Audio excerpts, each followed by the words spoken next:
اللہ کا ذکر کرنا کفارہ گناہ ہے، گناہوں کا کفارہ ہے. جی اچھا ٹھیک.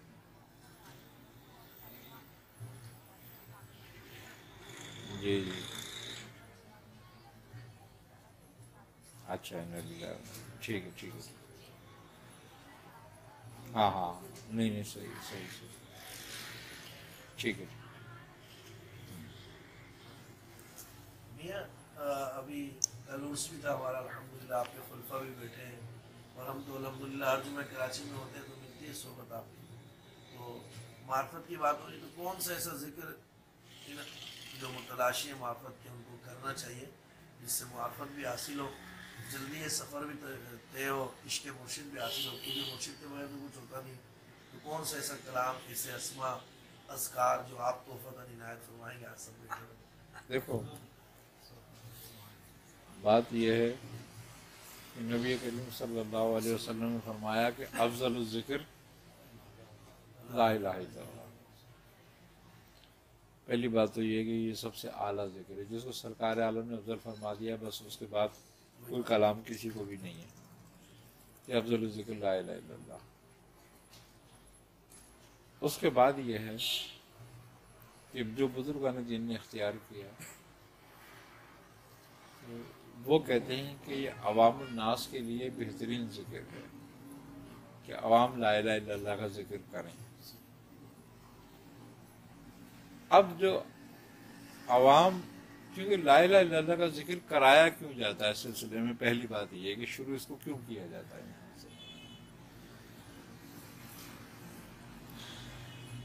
شروع اس کو اس لیے کیا جاتا ہے تاکہ مبتدی جو ہے ابتدائیہ جو کر رہا ہے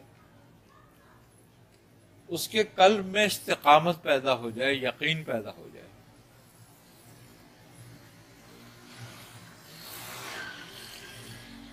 ذکر سے مراد استقامت پیدا کرنا ہے، یقین پیدا کرنا ہے، وسوسوں میں نہیں زندگی گزارنا.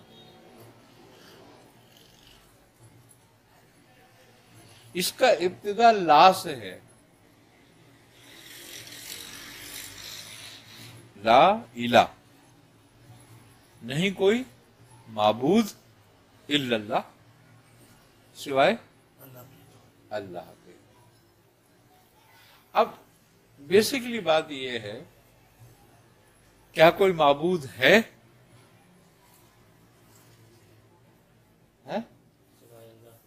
سوائے اللہ کے. ٹھیک ہے، کون کہہ رہا ہے یہ؟ اللہ کہہ رہا ہے نا کہ اللہ کے سوا کوئی معبود نہیں. تو وہ کیوں کہہ رہا ہے، کیوں انکار کرا رہا ہے تم سے؟ بات تو یہی ہے کہ معبود تو کوئی بھی نہیں ہے، لیکن انکار سے مراد کیا ہے؟ جب کوئی ہے ہی نہیں، کسی کا وجود ہی نہیں ہے تو اس کا انکار کیسا؟ انکار ہی تو اقرار کا سبب ہے.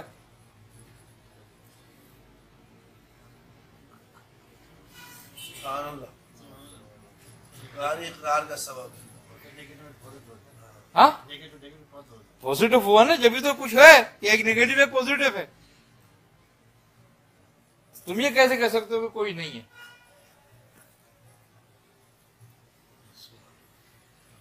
اگر کوئی نہیں تھا تو انکار کیوں ہوا؟ اور کوئی ہے تو اس کا مطلب کوئی ہے جس سے انکار کیا جا رہا ہے. اب اس کو ہم یہ کہتے ہیں کہ وہ شیطان ہے، ایسا تو نہیں ہے. شیطان سے اسے کیا خوف ہے؟ شیطان نہیں وہ تو سمجھ ہے، بے نیاز ہے، ہوا بے شک. سب اس کی مخلوق ہے. اللہ صبر تو مخلوق سے خالق کو کیا خوف ہوا. جو تمہیں انکار کرائے؟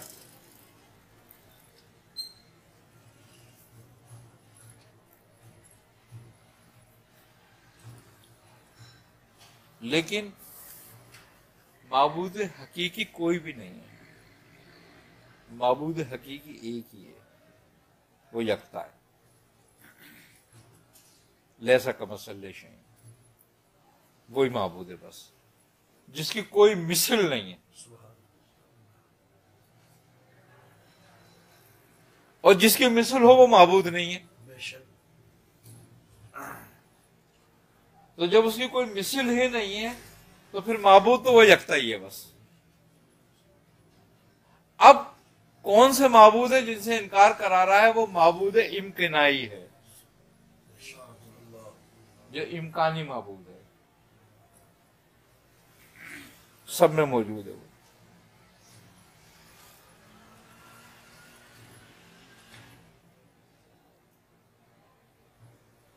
اگر معبود امکنائی نہیں ہوتا تو لا الہ کا مقصد نہیں ہوتا، لا الہ کی ضرورت نہیں پڑتی کہیں. معبود امکنائی موجود ہے، اور وہ معبود امکنائی تمہارے اندر موجود ہے، ہر آدمی کے اندر موجود ہے. اسی سے انکار کرایا گیا ہے، تو اس سے انکار کر دیا. اور وہ معبود امکنائی کیا ہے؟ وہ کہتا ہے وَيَكْفُرُ بِالطَّاغُوتِ وَيُؤْمِنُ بِاللَّهِ، کہ جس نے انکار کیا طاغوت کے ساتھ وہ ایمان لایا اللہ پر. وَيَكْفُرُ بِالطَّاغُوتِ کہ یہ معبود امکنائی ہے، اس سے کفر کر، اس سے کافر ہو جا. اب اس کی فہرست بڑی لمبی ہے. معبودوں میں سب سے بڑا معبود امکنائی جو ہے وہ تمہارا اپنا نفس ہے، تمہاری اپنی خواہش. یہ شیطان سے بھی زیادہ خطرناک. شیطان تو ہے ہی نہیں نا کچھ. شیطان اس لیے کچھ نہیں ہے کہ شیطان کو بھی گمراہ اس کا ہی نفس نے کیا تھا.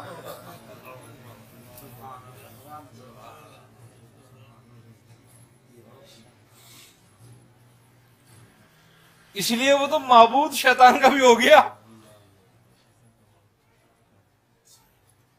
تو شیطان سے خطرہ قطعاً نہیں تھا. خطرہ تو اس سے ہے جس نے شیطان کو بھی گمراہ کر دیا تھا، اور وہ تھا معبود امکنائی جو اس کے اندر تھا، وہ جس کی خواہش تھی. اور اس کی خواہش کیا تھی؟ وہ تھی برتری. نام کے ساتھ نام جوڑنا چاہتا تھا. نام کے ساتھ نام جوڑنا چاہتا تھا. اور پھر خوبی کی بات یہ ہے کہ وہ مردود سجدہ کرنے کی وجہ سے نہیں ہوا تھا، بلکہ وہ تکبر کی وجہ سے ہوا تھا، کیونکہ قرآن کہہ رہا ہے وَأَبَى وَاسْتَكْبَرَ وَكَانَ مِنَ الْكَافِرِينَ. وَإِذْ قُلْنَا لِلْمَلَائِكَةِ اسْجُدُوا فَاسْجَدُوا إِلَّا إِبْلِيسَ أَبَى وَاسْتَكْبَرَ وَكَانَ مِنَ الْكَافِرِينَ، کہ اور اس نے تکبر کیا سو ہم نے اس کو کافر کر دیا. اس کا مطلب ہے سجدے کا جھگڑا نہیں تھا، تکبر کا جھگڑا تھا، بڑھائی کا جھگڑا تھا. وہ جو معبود امکنائی پیدا ہو گیا تھا اس نے کافر کر دیا تھا، اور جس کے اندر معبود امکنائی پیدا ہو جائے اس کو اپنی بارگاہ سے نکال دیتا ہے. یہ نفس بھی تو تخلیق رب کی ہے نا. بالکل سب کچھ رب کی مخلوق ہے، بالکل رب کی آپ نے مخلوق ہے. فرمایا نا کہ خالق کو اپنی مخلوق سے کیا خطرہ. خالق کو اپنی مخلوق سے کچھ خطرہ نہیں ہے، لیکن مخلوق کو ہی مخلوق سے خطرہ ہے نا. خطرہ تو مخلوق کو ہے مخلوق سے، کیونکہ نہ خالق سے مخلوق کو خطرہ ہے، نہ مخلوق کو خالق سے خطرہ ہے کوئی.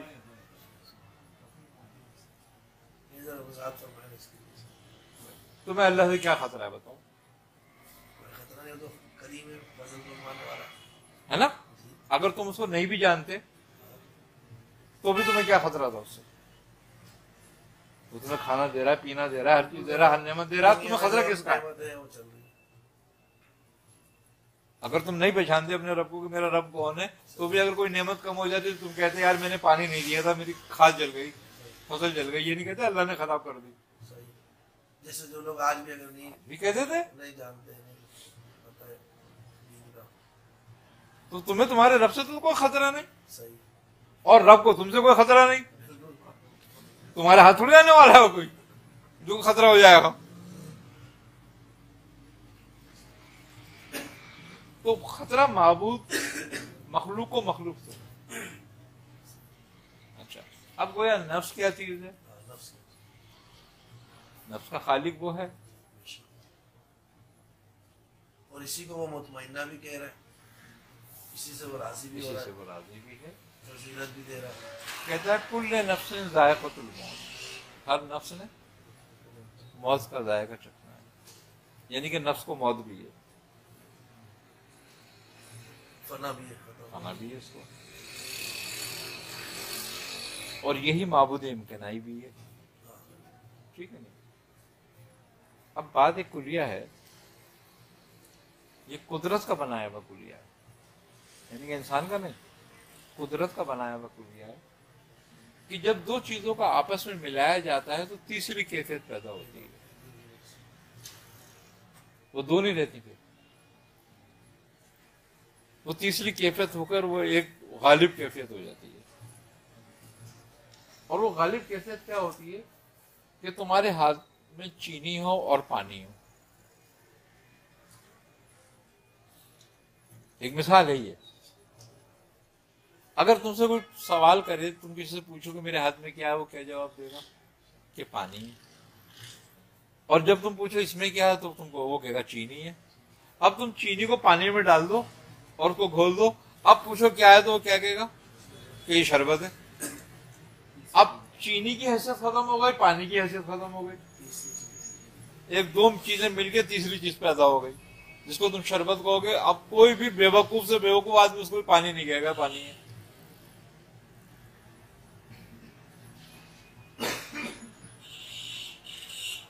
نہ کوئی یہ کہے گا یہ چینی ہے خالی. اب وہ اپنے افعال سے پہچانی جائے گی، افعال کیا ہے، میٹھا ہے، فعل اس کا،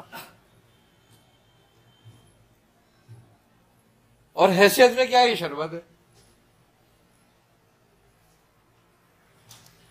تو جب جذب میں روح پھونکی گئی تو دو چیزیں اکٹھی ہوئی تو تیسری چیز کے پیدا ہو گئی جو نفس کہلائی.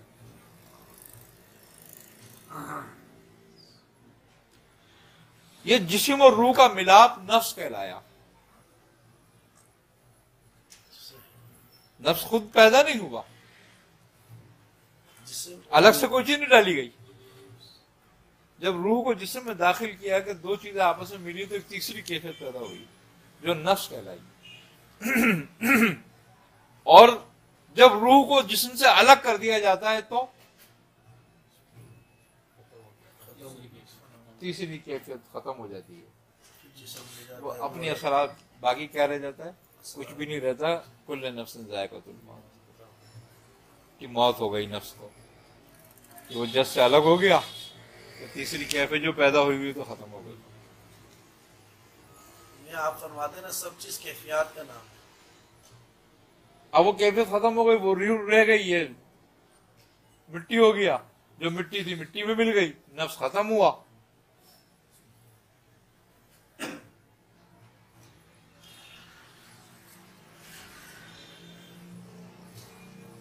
اب اس کا دونوں کا ملنا بڑا خطرناک ہے، یعنی کہ اس کا مطلب اس کے ملنے سے ایک بات پیدا ہوئی ہے یہ، ورنہ روح تو عرفان رکھتی تھی اپنے رب کا، اور روح نے کب انکار کیا؟ روح سے کہا تو کلمہ پڑھ، رب نے روح سے کہا تھا کلمہ پڑھ مسلمانوں، روح سے نہیں کہا کہ تو مسلمان ہو جا. روح سے تو پوچھا الست بربکم، وہاں کہا تھا لا الہ الا اللہ کے، وہاں سوال کیا الست بربکم، کہ کیا میں تمہارا رب نہیں؟ تو روح نے انکار کیا تھا. کیا کہا تھا انہوں نے؟ کیوں نہیں، تو ہمارا رب. تو اس کا مطلب ہے روح کو تو معرفت ہے رب کی اپنے،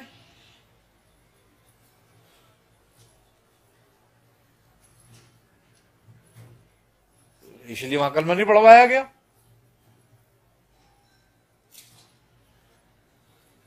جہاں یہ محجوب ہو گئی اور ایک تیسری کیفیت میں آ گئی تو اب دو حالتیں پیدا ہو گئی، خیر اور شر کی.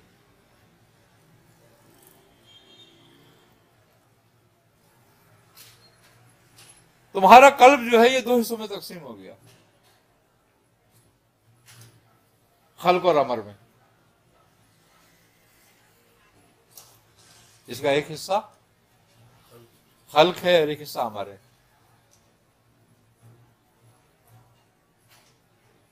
اب بات یہ ہے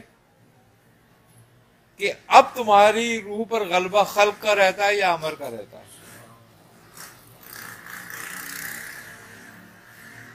اگرچہ خلق کا غلبہ ہو جاتا ہے، امر محجوب ہے،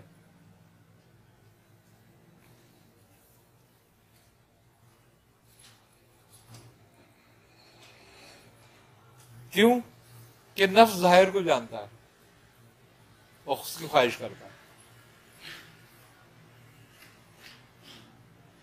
نفس ظاہر کو جانتا ہے اور اس کی طرف راغب ہوتا ہے اور اس کی خواہش کرتا ہے. تو ظاہر خلق ہے تمہارے سامنے، امر نہیں. تو تم اس سے مانوس ہو جاتے ہو، اس سے رجوع کرتے ہو، اس سے محبت کرنے لگتے ہو، اور اس کی محبت میں، اس کے رجوع میں تم سب کچھ بھول جاتے ہو. پھر تمہیں خالق یاد نہیں رہتا. پھر تم اس کی خواہش پوری کرنے میں لگ جاتے ہو.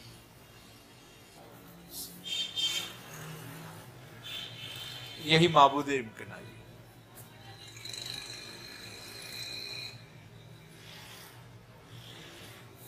خوبی کی بات یہ ہے کہ جس معبود کی تم پوجا کرتے ہو، کسی کو شرک کرتے ہو، بدعت کرتے ہو، جو بھی کچھ کرتے ہو تم، وہ بھی تم اپنے نفس کی خواہش کی وجہ سے کرتے ہو. انسان تو کسی کو اپنا رب ماننے کے لیے تیار ہی نہیں ہے. یہ تو رب بھی اپنی خواہش کی وجہ سے مانتا ہے.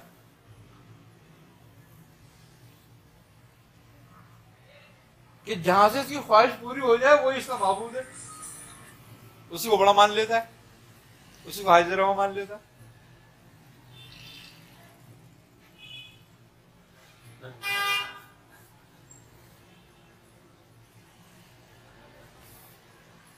کفر دو حالتوں میں ہے،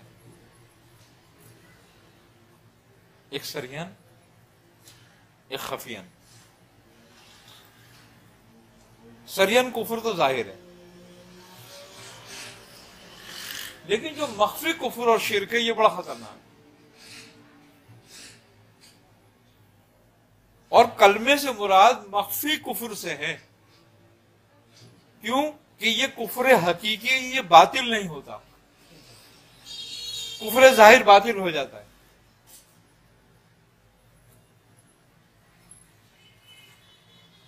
جو کفر ظاہر ہے، کفر سریان ہے، وہ غیر حقیقی ہے. تو امت پر اجتماعی شرک کا خطرہ نہیں ہے.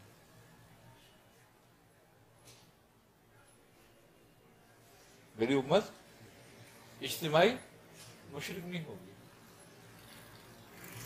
مگر انفرادی کا نہیں کہا.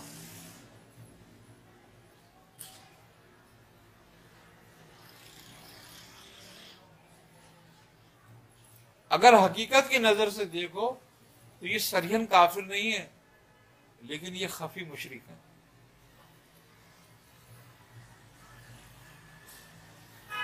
اور چونکہ خفی شرک حقیقی ہے،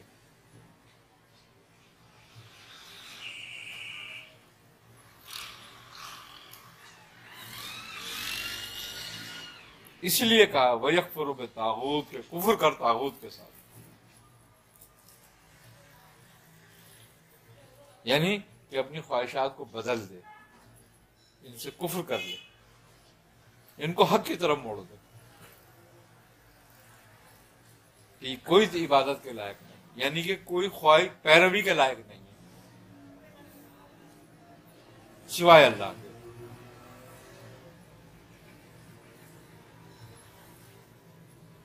وَأَطِیعُوا اللَّهَ وَأَطِیعُوا الرَّسُولَ، کہ اللہ کے حکم میں، اللہ کی حدود میں آئے، ورنہ شرک خفی میں، شرک حقیقی میں مبتلا رہے گا. ہم پیدا ہی مشرک ہوتے ہیں، مر ہی مشرک جاتے ہیں.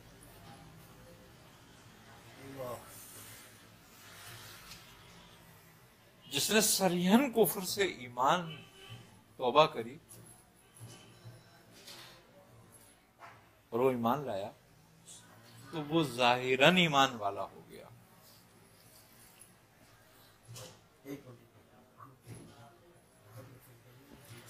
وہ ایمان والوں کی صف میں آ گیا، کیونکہ ایمان والا ہونا ظاہراً عمل پر ہے،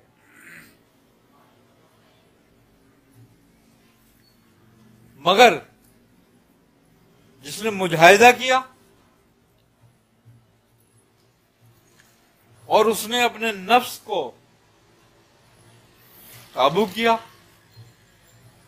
اور اس کو توڑا اور اس کی خواہش پہ عمل نہ کیا، اس نے مجاہدہ کیا، تو وہ فلاح والوں میں ہو گیا، انہوں نے فلاح پا لی۔ فلاح یہی ہے کہ تو شرک خفی اور شرک جلی سے پاک ہو جائے، پھر تو اس کا ہو گیا، پھر تو اس پر ایمان لایا، پھر ہے وہ یومن باللہ فقد استمسک بالعروۃ الوثقی لا انفصام لها واللہ سمیع علیم، کہ پھر تو نے وہ مضبوط رسی ہاتھ میں پکڑ لی جو کبھی ٹوٹنے والی نہیں۔ سبحان فلاح یہی ہے کہ پھر وہ ٹوٹے نہ۔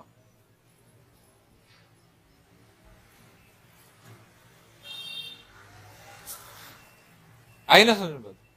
نہیں تو ہم صریحاً کفر سے انکار کر رہے ہیں لیکن خفیاً شرک میں مبتلا ہے، اور لا الہ کا مفہوم ہی یہی ہے۔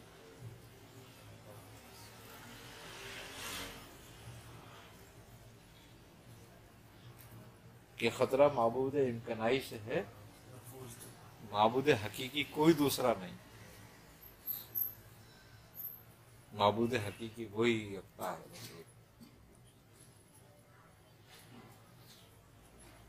اور خوبی کی بات، ایک بڑے مزے کی بات یہ ہے کہ معبود حقیقی سے کسی کو انکار ہی نہیں ہے۔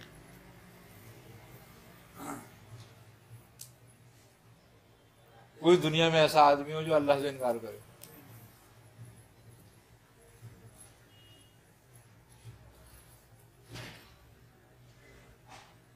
تو پھر جو جھگڑا ہی نہیں ہے پھر کوئی، جب اس کی مخلوقوں سے انکار ہی نہیں ہے تو پھر جھگڑا کس بات پر ہے؟ جھگڑا تو ان سے ہو جو انکار کریں، اس سے تو کسی کو انکار نہیں ہے۔ جب اس سے انکار نہیں ہے تو پھر بھی وہ کافر ہے۔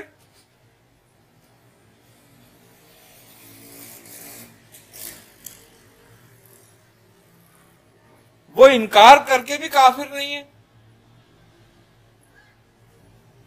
اقرار کر کے بھی کافر ہے، اور تم انکار کر کر بھی مسلمان نہیں ہو، یہ کیا بات ہے؟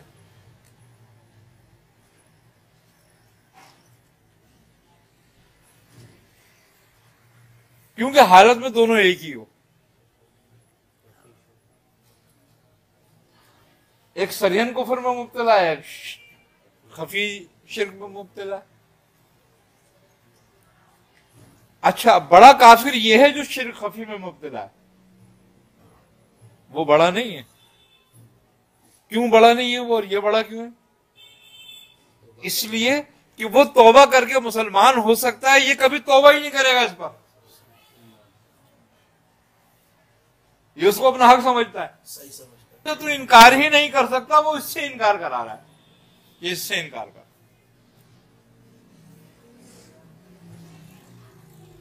اس کو رد کر پہلے۔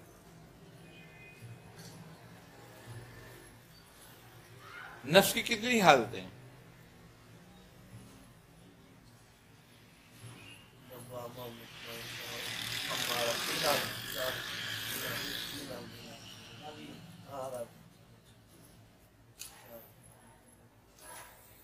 امارہ، لوامہ، مطمئنہ اور راضیہ۔ جب یہ چار مقام طے کرتا ہے تو مرضیہ میں داخل ہوتا ہے۔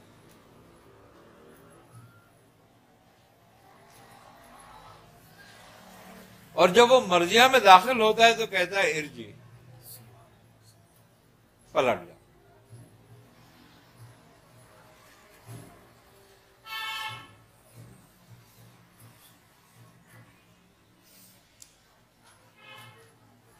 اس مقام میں پھر بھی نہیں رکھتا، کہتا ہے ارجی،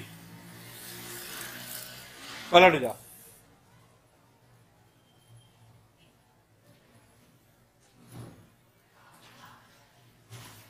کیونکہ یہ ظالم اور جاہل ہے، یہ اس مقام میں کیسے رہے گا؟ اس کو پلٹنا ہی ہوگا۔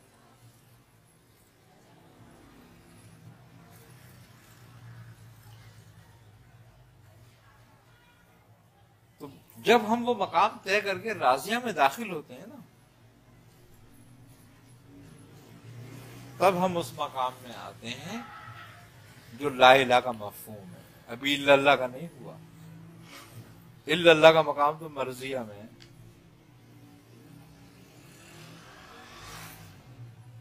مقام میں بقا ہے وہ۔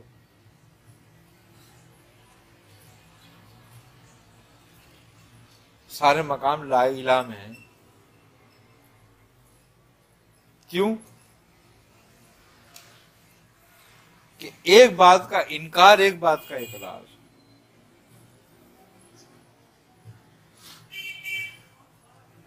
یہ انکار اور اقرار میں ہی ساری زندگی گزرتی ہے، صرف لا الہ میں ہی گزرتی ہے۔ الا اللہ تو آخر میں حاصل ہوتا ہے۔ یہ مقام فنا ہے۔ اسی کے لیے کہا ہے کہ کل من علیہ فان، یہ لا الہ کا مفہوم ہے۔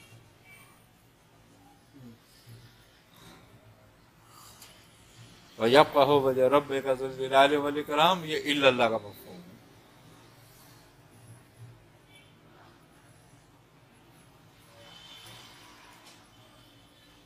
تو لا الہ ساری زندگی اسی پر ہے، پورا قیام زندگی کا اسی پر ہے۔ انکار ہی کرتا رہے گا بس۔ ہر انکار کرنے والا کامیاب ہوتا ہے، جو انکار غیر حق سے کرے۔ ہر غیر حق سے انکار کرنے والا حق کا اقرار کرتا ہے۔ اسی لیے کہ جب تم لوامہ میں ہوتے ہو، امارہ میں ہوتے ہو، تو لوامہ کی طرف چلتے ہو، یعنی کہ امارہ سے انکار کرتے ہو۔ امارہ سے اعلی لوامہ ہے۔ جب ہم اعلیٰ کی طرف چلتے ہیں تو اسفل سے انکار کرتے ہیں، تو اعلیٰ کی طرف جاتے ہیں۔ امارہ سے نکلتے ہیں تو لوامہ کی طرف جاتے ہیں۔ جب لوامہ میں جاتے ہیں تو پھر لوامہ مطمئنہ کے آگے اسفل ہے، تو پھر ہم اعلیٰ کی تلاش میں اسفل کا انکار کرتے ہیں ایک اور، تو ہم اس سے آگے بڑھ کے درجہ مطمئنہ کا حاصل کرتے ہیں۔ اب مطمئنہ جو ہے وہ راضیہ کے آگے اسفل ہے۔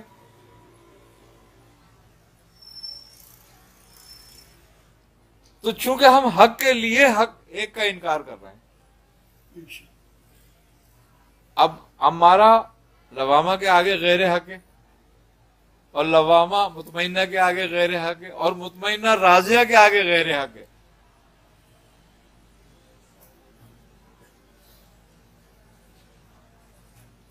اسی لیے ہر اسفل کا قتل اعلیٰ کے لیے جائز ہے۔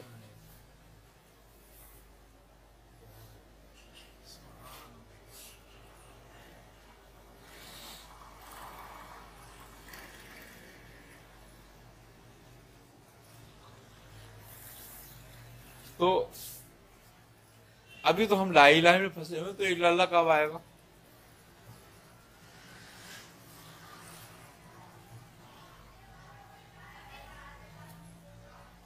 وہ شاعر کا شعر ہے نا، وہ کہتا ہے میوے تسبیح تو سب ہے مگر ادراک کہاں، زندگی خود ہی عبادت ہے مگر ہوش نہیں۔ اگر ہوش آ جائے تو یہ ساری عبادت ہو جاتی ہے۔ مزے کی بات یہ ہے کہ جو دم غافل سو دم کافر، جو دم غافل سو دم کافر کا مفہوم ہی یہی ہے کہ تو لا الہ سے نکل، اس کی جستجو میں رہے نکلنے کی۔ ہاں، جب تک تو اس کی جستجو میں رہے گا، اس کا مطلب یہ ہے کہ تو غافل نہیں ہے، اور جب تو اس سے نکلنے کی جستجو ختم کر دیتا ہے تو غافل ہے۔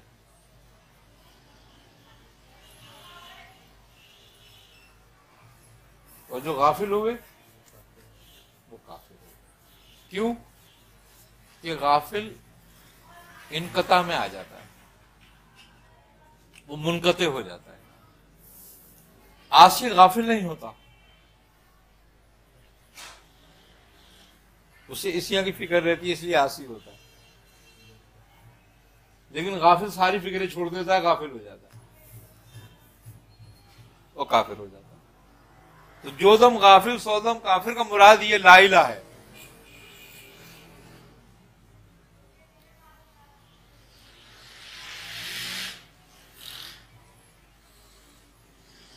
یہ تو کس طریقے سے ذکر کریں, آپ کا خاص طریقہ کیا ہے آپ ارشاد آئے نا حضرت, دیکھو زبان سے ادا کرنا تو ایک الگ میٹر ہے, وہ ایک تکرار ہے, ایک وہ ہے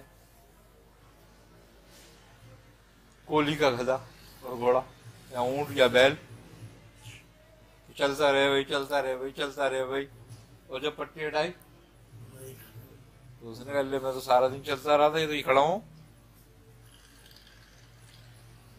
کلام اپنے مفہوم پر ہے, اور کلام کا مقصد اس کے مفہوم کو سمجھنا ہے. یہ کلیہ بھی رب نے قائم کیا, بندوں نے نہیں کیا. وہ کہتا ہے کہ میں ایک مخفی خزانہ ہوں, میں نے چاہا کہ میں پوجا جاؤں یا جانا جاؤں. جانا نہیں. کیا ہے حدیث میں؟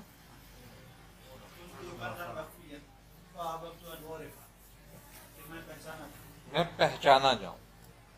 تو تم پہچان کر رہے ہو, تم تو پوج رہے ہو. تو جو اس کا مقصد ہی نہیں تھا تو وہ کام کر رہے ہو. اس نے کب کہا میں پوجا جاؤں؟ اچھا پھر اس کو تمہیں پجوانے کی ضرورت کیا ہے؟ پہلی بات تو یہ وہ خود ہی کہہ رہا ہے کہ مجھے ضرورت نہیں ہے. کہتا ہے سبحانہ تعالی ما تصفون. کیا معنی ہوئے اس کے؟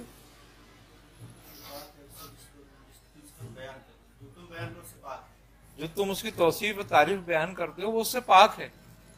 اب بتاؤ جب وہ توصیف و تعریف سے پاک ہے تو تم کیا کسی پوجا کر رہے ہو؟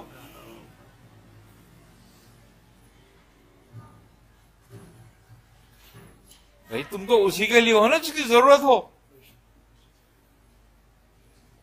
اور وہ تمہاری قدر بھی کرے گا. کیا اس کی تو مجھے ضرورت ہے. دکاندار گاہک کی قدر کیوں کرتا ہے؟ کیوں بڑے پیار سے بات کرتا ہے, نرمی سے بات کرتا ہے کہ اس کو ضرورت ہے کہ زیادہ سے زیادہ میرے پاس آئیں تاکہ میری بکری ہو, دکانداری ہو.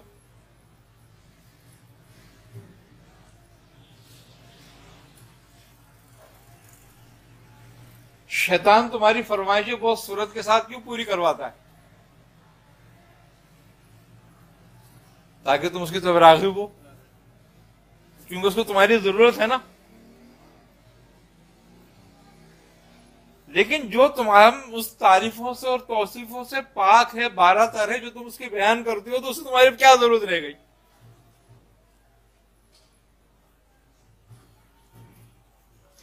اچھا جب تم نہیں تھے تب وہ کیا تھا؟ وہ آلہ نہیں تھا, وہ معبود نہیں تھا, وہ رب نہیں تھا. اور جب تم نہ ہوگے تو کیا ہوگا؟ اب جو بتاؤ, جب بھی رب تھا, جب بھی رب ہوگا, تو پھر تمہارے ہونے کی یا نہ ہونے کی کیا ضرورت ہے اس کو؟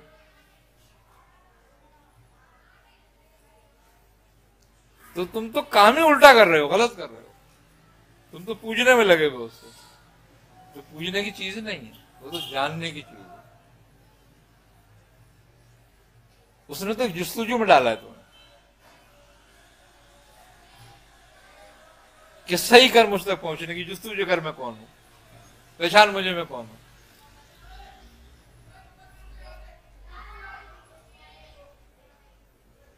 کیوں کہا ہے کہ یک زمانہ صحبت باولیا از بہتر عبادت 100 سالہ بے ریا. کیوں کہ یہاں تو پوج رہا ہے, وہاں تو پہچان رہا ہے.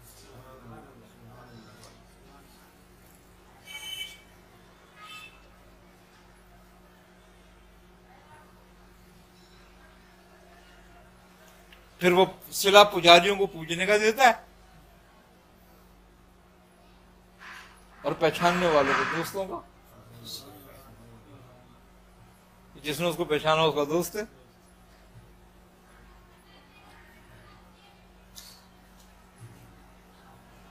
اور باقی پجاری. اب بھائی پوجا کیوں کر رہے ہیں یہ میری؟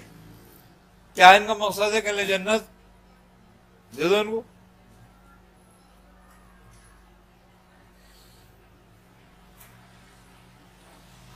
جنت مل گئی مگر وہ تو نہ ملا پھر بھی.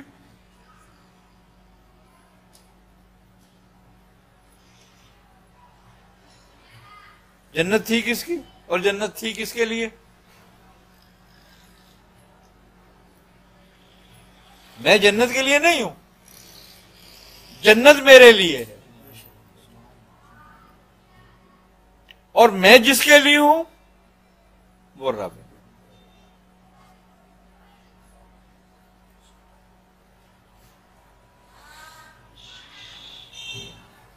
میں جنت مانگوں نہ مانگوں،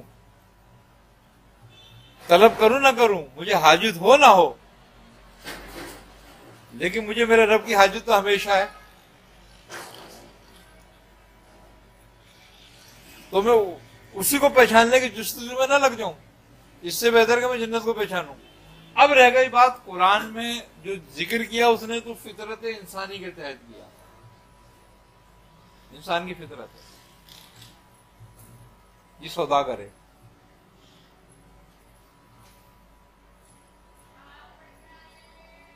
یہ چاہتا ہے کہ مجھے کچھ ملے. یہ دو کام کرتا ہے، یا تو یہ خوف میں کرتا ہے یا یہ شوق میں کرتا ہے. مثلا لالچ میں کرتا ہے، یا تو یہ کچھ کام لالچ میں کرتا ہے یا کوئی ڈر کے کرتا ہے.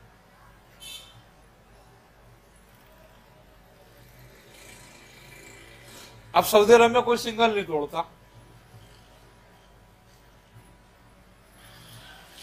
کیوں نہیں توڑتا؟ کہ سنگل توڑتے اس کی جو ہے نا چالان ہو گیا، بس ضرورت نہیں کرنے کی.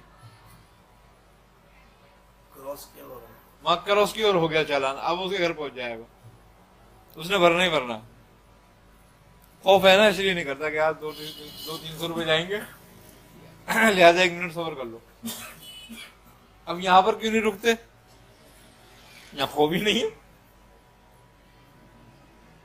یہی لوگ ہیں نا، یہ وہیں جاتے ہیں تو سنگل پہ انتظار کرتے ہیں، یہاں تو بھاگے بھاگے پھر رہے ہوتے. کوئی مر جائے کوئی کچھ ہو جائے ان کو فکر ہی نہیں کسی کی، کیونکہ یہاں خوف نہیں ہے. یہ فطرت انسانی ہے کہ یا تو یہ کام کرے گا لالچ میں یا کرے گا خوف میں. تو اللہ نے دونوں باتیں ان کے سامنے رکھی کہ دیکھو یہ جنت کی نہریں بھی، جنت بھی ہے، حوریں بھی ہیں، اور یہ تمہارے لیے عذاب بھی ہے. دیکھ لو تم بدماشی کرو تو ڈنڈے بھی ہیں. اب یہ کچھ تو خوف میں کر رہے ہیں اور کچھ لالچ میں کر رہے ہیں. دیکھو رب کے لیے کون کر رہا ہے؟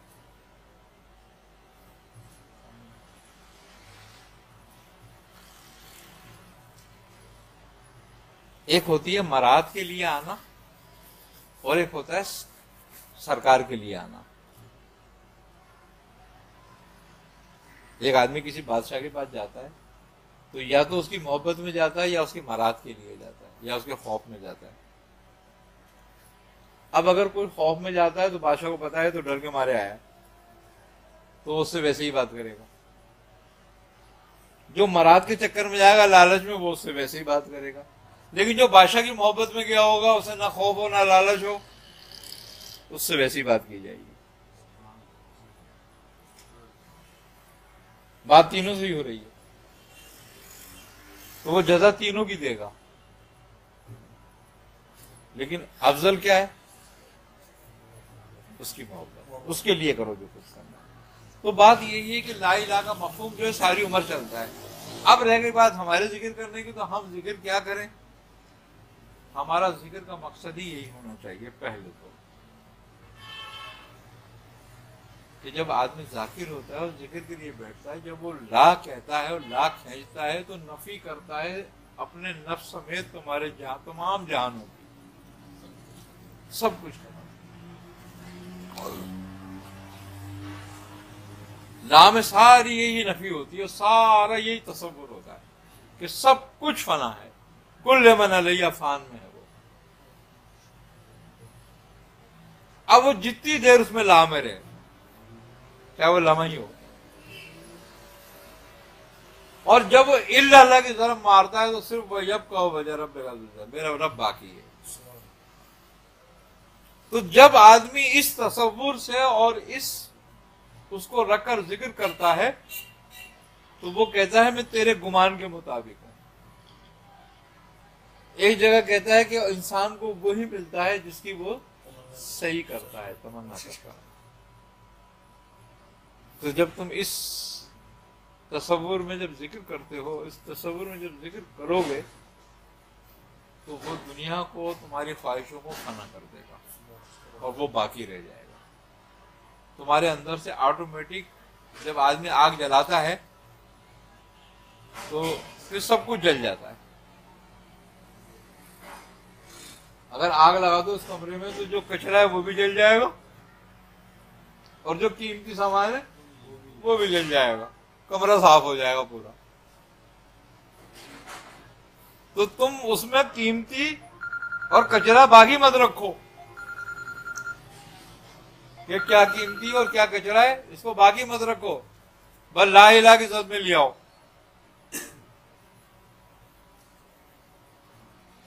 جب اس مقام میں آن کے ذکر کرو گے تو ذکر فائدے مند ہوگا، ورنہ ساری عمر لا الہ الا اللہ لا الہ الا اللہ لا الہ الا اللہ کرتے رہو. بزرگ کہتے ہیں کہ ذکر بے فکر کتے کی بھونک.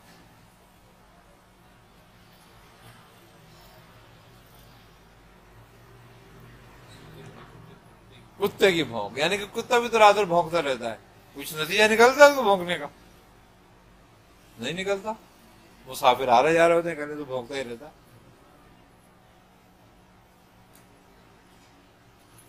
فکر اور غور کے ساتھ ذکر. ہاں لیکن جب مالک کا کتا ہوتا ہے اور وہ بھونکتا ہے تو کتنا فائدہ پہنچاتا ہے؟ یہ چوروں سے محفوظ کر دیتا ہے اور مالک بھی ہوشیار ہو جاتا ہے کیونکہ وہ فکر سے بھونک رہا ہے، اپنا کام کر رہا ہے.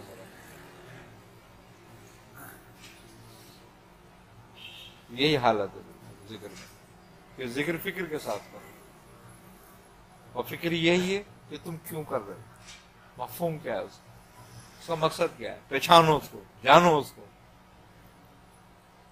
بے فکر ذکر کرنا اسی لیے کتے کی بھونک ہے کہ وہ تم پوجا کر رہے ہو، اس کو پہچاننے کی کوشش نہیں کر رہے. ہاں کوئی مقصد نہیں ہے تمہارا، بے مقصد ہے یہ ذکر کرنا. لا الہ الا اللہ تمہارا بے مقصد ہو جاتا ہے اگر تم مفہوم نہیں جانتے اس کا، اور تم مفہوم کے ساتھ ذکر نہیں کر رہے ہو. تم مفہوم کے ساتھ کرو، اور جب تم میں یہ کیفیت پیدا ہونے لگے، اور یہ بات ہے، یہ خوبی کی بات یہ ہے کہ یہ کیفیت پیدا ہوتی ہے جب انسان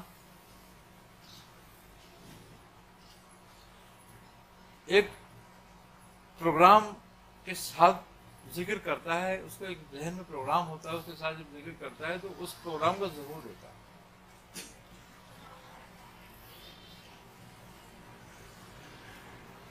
عرفا کا قول ہے، عارفوں کا،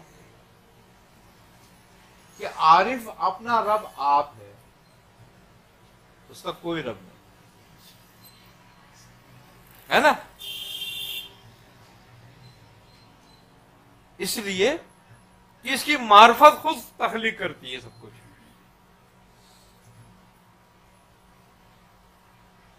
معرفت ہونا جاننا ہی ہے، پہچان نہیں ہے. تو جب تم ذکر کو پہچان کر کرتے ہو، جان کر کرتے ہو، تو تمہیں ذکر کی معرفت حاصل ہوتی ہے. اور جب ذکر کا مفہوم حاصل ہوتا ہے، ذکر کی معرفت یہ کہ ذکر کا مفہوم تمہیں حاصل ہو جائے اور تمہارے اندر وہ کیفیت بن جائے. اچھا مزے کی بات یہ ہے کہ وہ کیفیت جہان میں نہیں ہے، خوبی کی بات یہ ہے کہ وہ تمہارے اندر ہی ہے. اب آپ کی آنکھوں پہ اگر بلو چشمہ لگا دیا جائے اور پوچھا جائے دیکھو ذرا زمانہ کیسا ہے، تو آپ کیا بتاؤ گے؟ کیا نیلا نیلا ہے. لیکن سب کو نیلا دکھ رہا ہے کیا؟ سب کو تو صحیح دکھ رہا ہے، تمہیں نیلا کیوں دکھ رہا ہے؟ اس لیے کہ تم اس کیفیت میں ہو، تمہارے پہ چشمہ کا لگا ہوا ہے، ابھی تم اس کے ذریعے دیکھ رہے ہو جہان کو. تو جب آدمی جہاں کو معرفت کے ذریعے دیکھتا ہے تو پھر بات ہی الگ ہو جاتی ہے اس کی، پھر جہان نظر نہیں آتا اس کو، پھر رب نظر آتا ہے اس سے.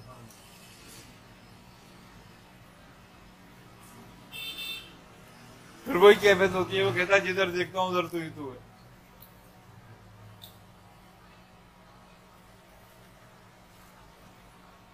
ورنہ کہیں بھی تو نہیں ہے.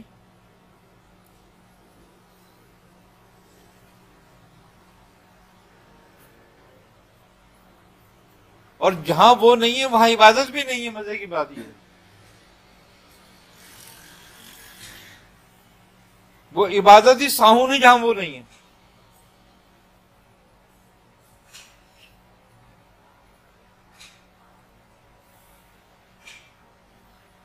نبی کریم صلی اللہ علیہ وسلم نے حضرت جبرائیل نے پوچھا تھا کہ یا رسول اللہ احسان کا مطلب کیا ہے؟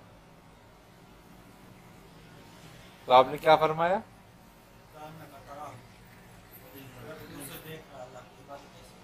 یہ احسان ہے کہ تو اس کو دیکھ رہا ہے. تم نے دیکھا کبھی رب کو؟ تو پھر نبی نے کیوں فرمایا کہ تو اسے دیکھ رہا؟ لا تدرک الابصار، تو اسے نہیں دیکھ سکتا. آپ فرما رہے ہیں کہ تو دیکھ رہا ہے، ایسے کر اس کی عبادت، یہ احسان ہے. اور رب کہہ رہا ہے کہ لا تدرک الابصار، تو وہ دیکھنا کون سا ہے پھر؟ آپ فرماتے ہیں اگر ایسا نہیں کر سکتا تو کم از کم ایسا کر کے وہ تجھے دیکھ رہا ہے. یہ تو بات سمجھ میں آ جاتی ہے، لیکن وہ پہلی بات سمجھ میں نہیں آتی آسانی سے.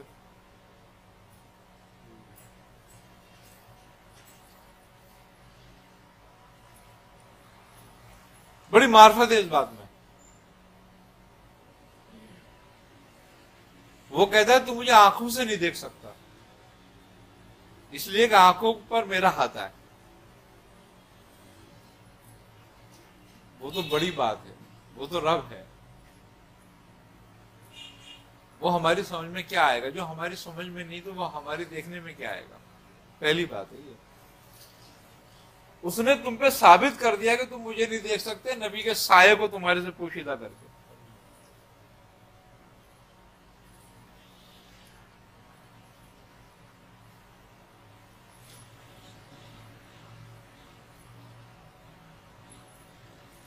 سرکار دو عالم صلی اللہ علیہ وسلم کا سایہ مبارک جو تھا وہ محیط تھا لوگوں کی بینائی پر. اس نے لوگوں کی بینائی کا احاطہ کیا ہوا تھا تو کسی کو نظر نہیں آتا تھا، لوگ اس کو آنکھوں سے دیکھ سکتے تھے.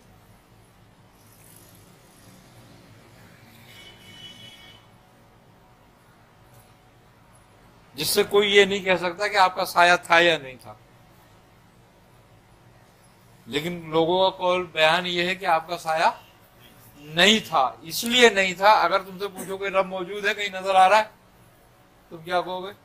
نظر نہیں آ رہا، کیونکہ تمہاری آنکھوں پر محیط ہے. لا تدرک الابصار، آپ کا سایہ مبارک بھی تمہاری آنکھوں پر محیط تھا. یہ آپ کی صرف سایہ کا کمال تھا کہ تمہاری آنکھوں پر اس کا آتا تھا، تو رب کا کیا کمال ہوگا؟ تم محمد صلی اللہ علیہ وسلم کو تو دیکھ رہے ہو، لیکن ان کا سایہ نہیں دیکھ رہے. چونکہ ان کو دیکھ رہے تھے صرف اس لیے کہ وہ ان کا دکھانا تھا. تمہیں دکھایا گیا تھا تو تم دیکھ رہے تھے، کیونکہ تم نہ دیکھتے تو ہدایت کیسے لیتے؟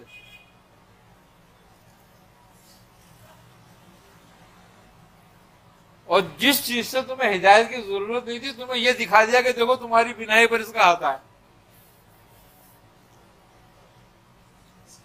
تو انسان کی تو حالت یہ ہے کہ آپ کی صرف سایہ مبارک نے ہی انسان کی بینائی پر احاطہ کر لیا اور دیکھنے سے عاجز ہو گئی ہے اس کو. تو رب کی کیا بات ہے؟ رب نے اپنے محبوب کو تو ظاہر خود کرا تھا جان کا.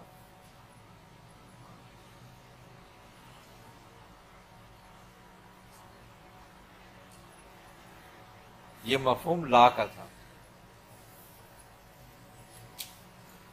یہ سایہ لا میں گم تھا.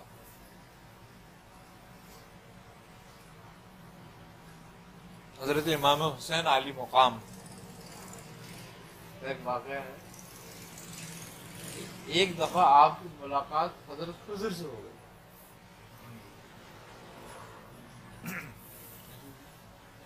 تو نشست ہوئی حضرت خضر سے، نشست ہوئی.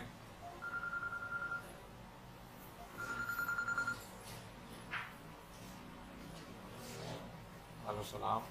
جی جی اللہ کرم.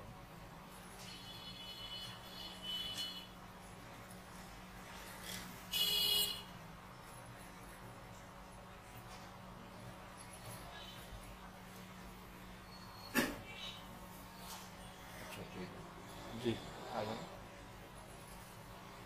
ٹھیک.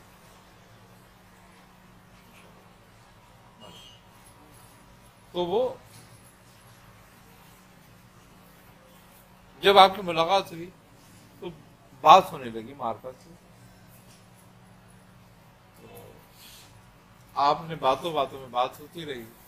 تو بات تھی سیر کی. تو آپ نے فرمایا کہ یا حسین،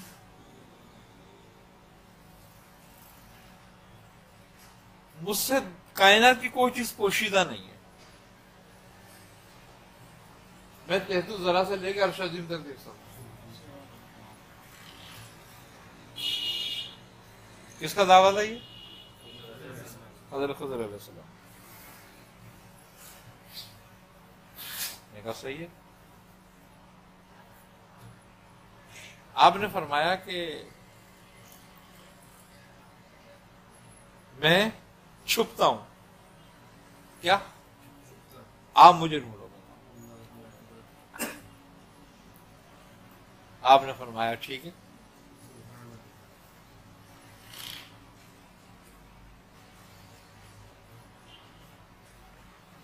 آپ نے آنکھیں مچ لی، آپ غائب ہو. تھوڑی دیر بعد حضرت خضر فرمانے لگے حسین کہاں ہو، آپ ظاہر ہو جاؤ.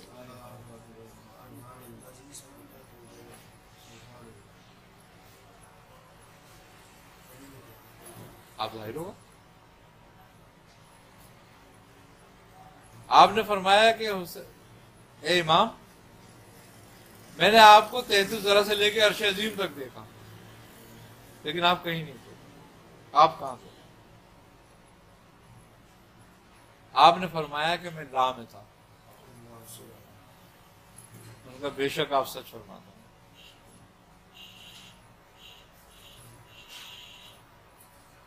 یہاں ڈھونڈنا آسان کام نہیں ہے، نہ یہاں چھپنا آسان ہے، نہ یہ ڈھونڈنا آسان ہے. اللہ ہی جس کو ظاہر کرے بس اس کو ہوتا ہے. تو یہ لا کا مقام ہے. تو لا الہ کو بس چھوٹی سی بات نہیں ہے. اسی لیے کہا افضل الذکر لا الہ الا اللہ. آپ نے فرمایا کہ غور فکر سے کرو. غور و فکر سے کرو. جب آدمی میں یقین پیدا ہو جاتا ہے اور غور و فکر پیدا ہوتی ہے اور لا کا مفہوم ظاہر کرنے لگتا ہے، ضرور ہونے لگتا ہے، اس میں کیفیت بننے لگتی ہے لا کی، تو پھر اس کو آگے بڑھایا جاتا ہے. پھر اس پر یہ ذکر سہ ضربی کہلاتا ہے، لا الہ الا اللہ 4 ضربی. جب اس سے نکلتے ہیں تو پھر ہم 1 ضربی 2 ضربی میں آتے ہیں، پھر الا اللہ، پھر حالت بقایا، پھر اس کا الگ تصور ہے. پھر جب الا اللہ کی تکمیل ہوتی ہے تو پھر صرف اللہ پہ آتے ہیں، پھر اللہ اللہ کا ذکر ہوتا ہے. پھر بس پھر جب اس کی بھی تکمیل ہوتی ہے تو پھر ہو کا ذکر ہوتا ہے. پھر مقام ہو ہے، وہ مقام فنا حویت ہے. لا جو ہے مقام ناسوت ہے.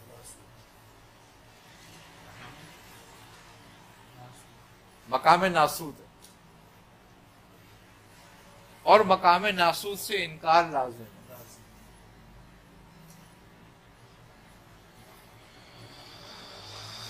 کیوں؟ کہ یہ مقام ہی نہیں، یہ تو صرف فریب ایک شہر عظیم ہے.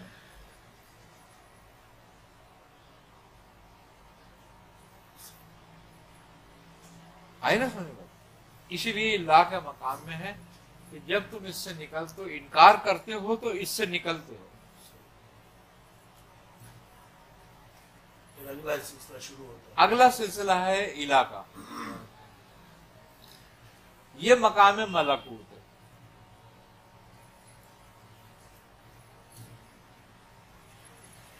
اطاعت کا عالم، عبادت کا عالم. آئے نا سمجھ میں؟ اور سجدہ کرنے والوں کے ساتھ سجدہ کرو اور جھکنے والوں کے ساتھ جھک جاؤ. ہاں، لیکن وہ جماعت دوسری ہے کہ جو صرف رکوع میں ہی ہوتے ہیں یا پھر سجدے میں ہی ہوتے ہیں یا پھر قیام میں ہی ہوتے ہیں. آئی نا سمجھ میں بات؟ یہ مقام ملکوت ہے.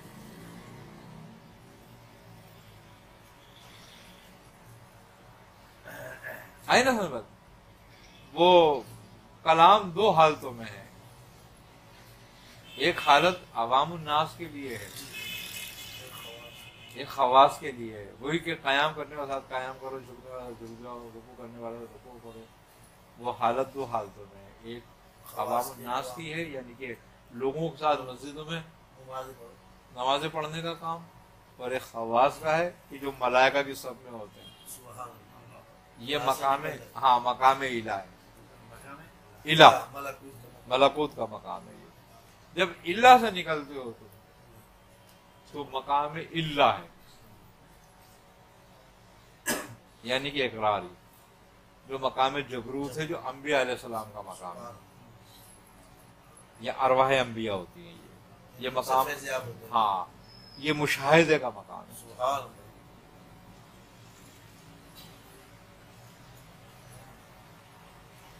اور لطائف میں یہ روح کا مقام ہے.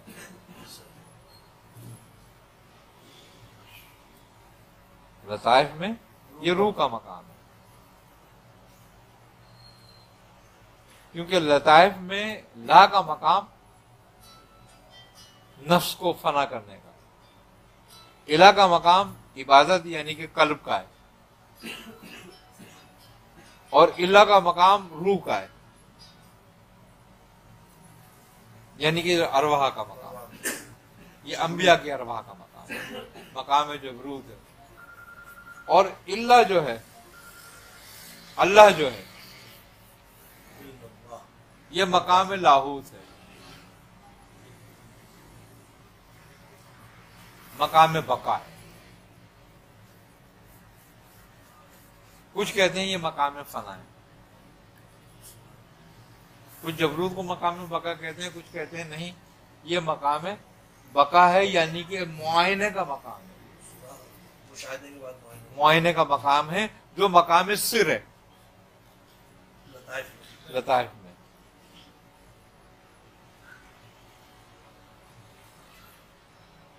پھر مقام ہو ہے، جس کو ہاہوت یا حویت کہتے ہیں. یہ مقام اخفا ہے.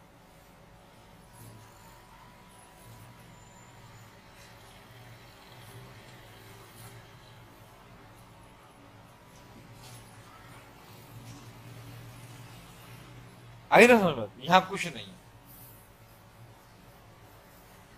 اس کو کہتے ہیں بزرگ اجاڑ کھیڑا. کچھ نہیں یہاں پر، فنا ہی فنا ہے. کچھ نہیں ہے یہاں پر، کچھ ہی نہیں ہے باقی.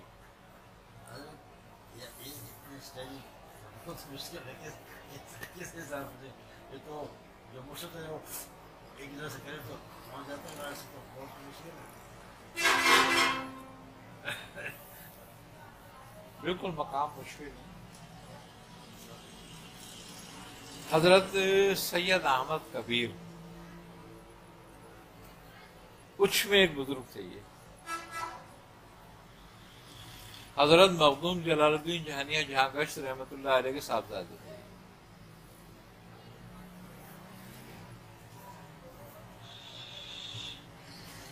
یہ اپنی سیاحت میں ایک بزرگ سے ملاقات ہوئی. ان کو حکم ہوا کہ ان بزرگ سے جا کے ملو. جب یہ اس بزرگ سے ملے جا کر تو کیا دیکھتے ہیں کہ ان کو حکم ہوا تھا کہ وہاں جا کے ملو اور ان سے خدمت کرو. تو وہ دریا کے کنارے ایک جھوپڑی میں رہتے ہیں جنگل میں، اور جھوپڑی کے باہر انہوں نے سور باندھا ہوا ہے، سور باندھا ہوا ہے، سور۔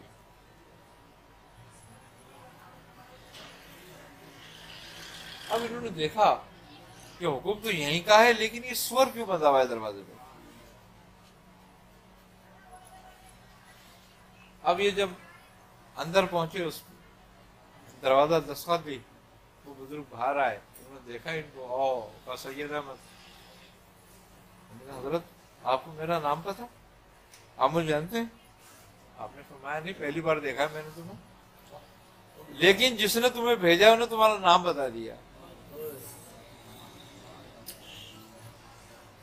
آپ کو بڑی حیرت ہوئی، آپ اندر گئے، بیٹھ کر کے کیا دیکھتے ہیں؟ ایک چٹائی رکھی ہوئی ہے اندر، بچھی ہوئی ہے، اس پہ آپ سوتے ہیں، بیٹھتے ہیں، نماز پڑھتے ہیں۔ ایک پلیٹ اور ایک پیالہ رکھا ہوا ہے، اور ایک وضو کا لوٹا رکھا ہوا ہے، بس یہ تو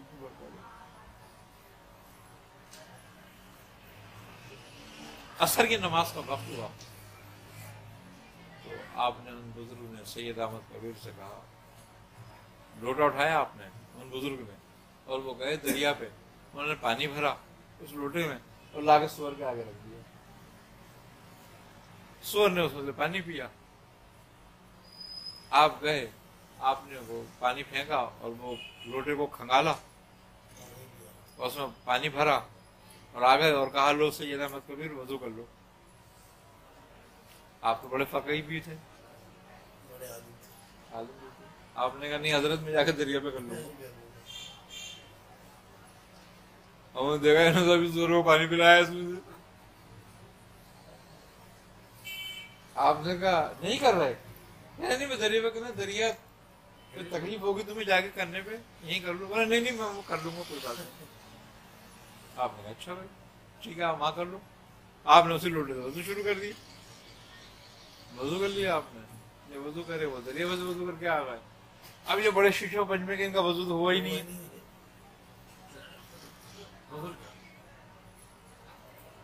خیر اب اندر آئے جب، تو انہوں نے کہا، انہوں نے بزرگ نے کہا آؤ جماعت کر لیتے ہیں، تم تکبیر پڑھو ہم نماز پڑھائیں گے، حضرت اپنی اپنی پڑھ لیتے ہیں۔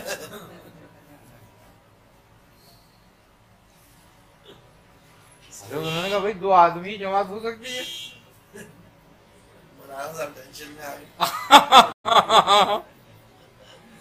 وہ تو انہیں تو لوٹا نظر آ رہا تھا، کہنے نہیں حضرت۔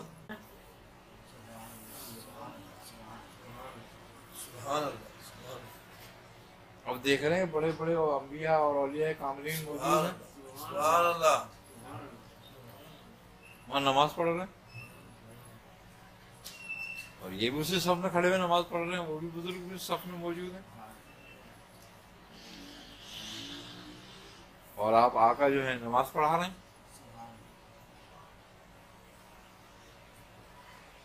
اب ہوا کیا کہ جب انہوں نے سوچا سید احمد کبیر نے کہ جیسے ہی میں نماز پڑھ کے فاضل حضور کے قدموں کو پکڑ لوں گا، سرکار دو عالم کے، مجھے تو موقع مل گیا پہنچنے کا۔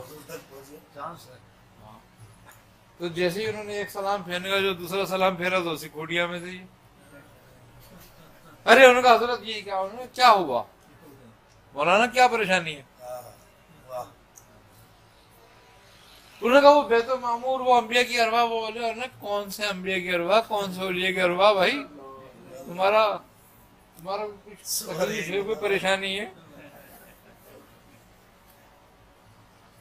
کہنے لگے نہیں مجھے کوئی پریشانی نہیں، کوئی تکلیف نہیں، میں وہی تھا۔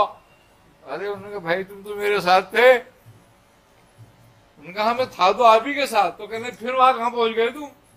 میں تو یہی تھا۔ اب وہ بڑے شیشوں پر ان کا حضرت مجھے یہ راز بتائیں گے کیا ہے؟ کیا؟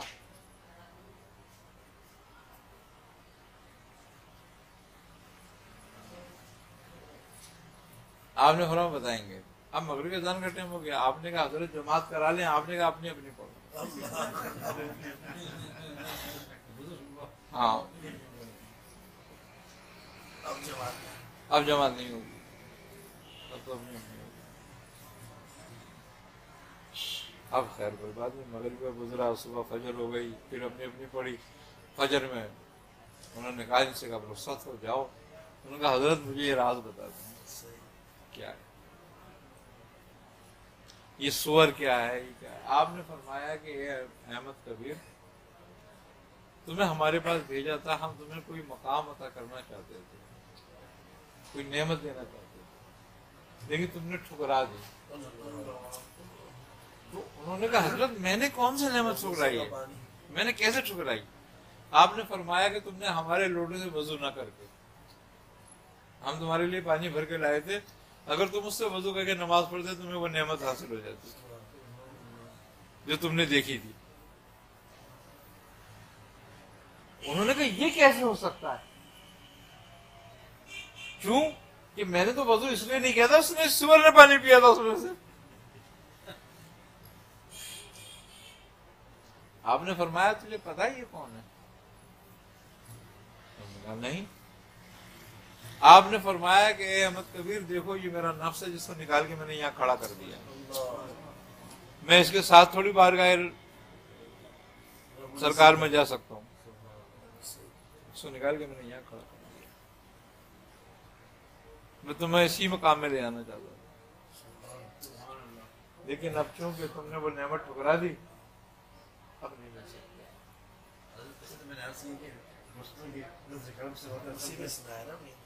آئے ہو تم جاؤ،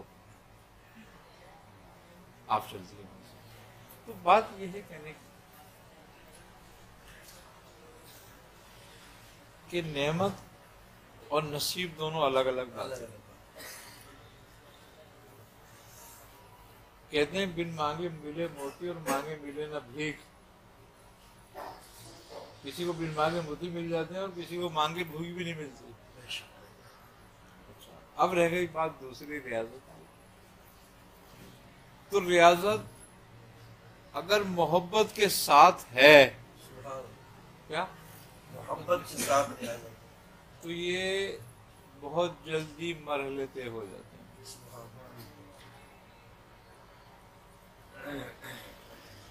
اور اگر ریاضت محبت کے ساتھ نہیں ہے تو پھر یہ مرحلے کبھی طے نہیں ہیں،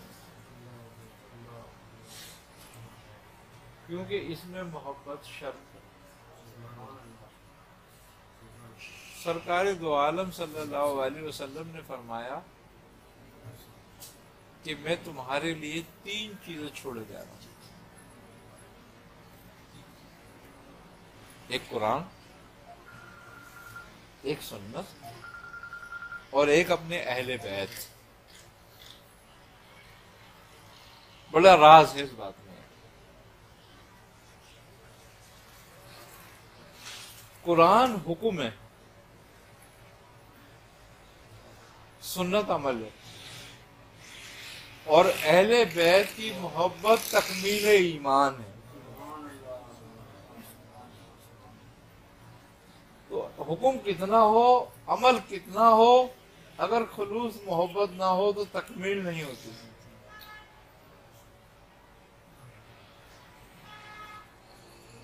تو محبت کے بغیر عمل مکمل نہیں ہوتا. آئی نہ سمجھ میں بات. صحابہ اکرام فرماتے ہیں کہ جس مجلس میں ہمیں منافقوں کی پہچان کرنی ہوتی تھی اس میں ہم علی سے ذکر شروع کرتے تھے، علی کا ذکر شروع کر دیتے تھے، ہے نا؟ ہے نا صحابہ کی روایت. تو ہمیں منافقوں کی پہچان ہو جاتی تھی کہ منافق علی سے محبت نہیں کر سکتا. دیکھ لو یہ سارے خارجیوں کو دیکھ لو، تم کم وقت ہو.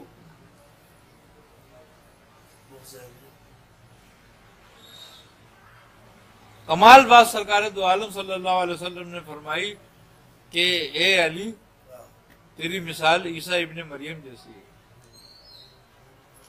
کچھ لوگ تیری محبت میں اور کچھ تیری عداوت میں جہنم میں جائیں گے. عداوت میں بھی موجود ہو، محبت والے بھی موجود ہیں. تو بات یہ ہے کہ محبت کے بغیر یہ عمل کی تکمیل نہیں ہوتی. اگر محبت سے عمل ہو تو جلدی مکمل ہوتا ہے، کیونکہ محبت گویا ایسے ہی ہے جیسے کہ مکے جانے کے لیے ایک چونٹی چلے اور وہ کسی کبوتر پہ سوار ہو، کبوتر اڑ کے مکے پہنچ جائے. تو چونٹی اگر اپنا سفر کرتی تو کتنی دیر میں کرتی، اور کبوتر کے اوپر گئی تو کتنی دیر میں گئی.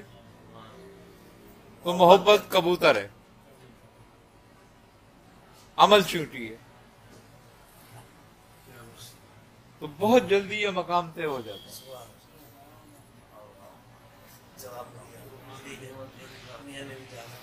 آئی نا سمجھ بات.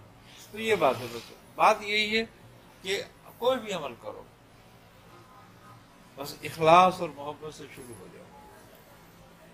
اچھا، ایک بڑی بات یہ ہے کہ ہمیشہ یاد رکھو کہ عمل کا کبھی اختتام نہیں ہوتا. ہم عمل ختم کرتے ہیں، عمل ختم کیسے ہوگا؟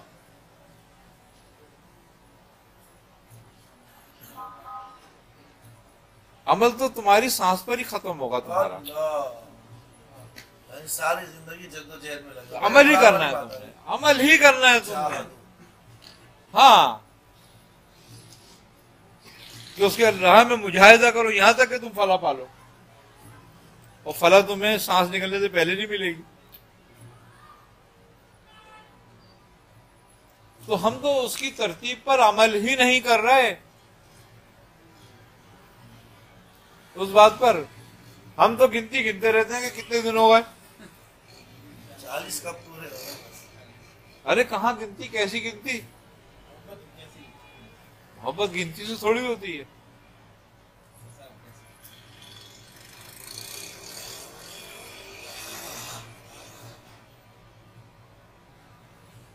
آئی نا سمجھ بات.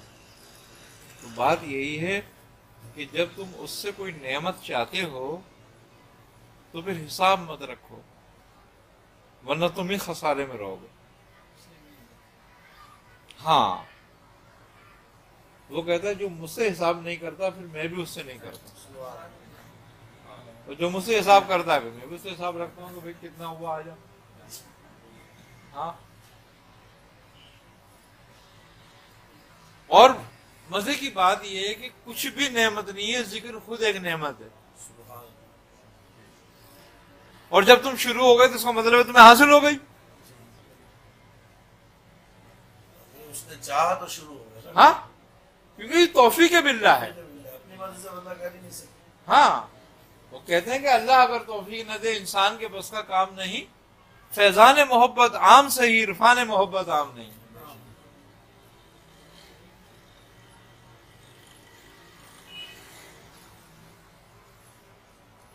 اور فیضان جو ہے وہ فرائض ہے.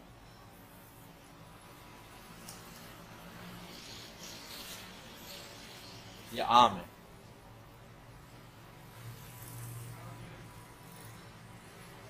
عرفان جو ہے نوافل ہے، محبت سے، وہ عام ہے. لوگ فرض کو قرض کی طرح اتارتے ہیں نا.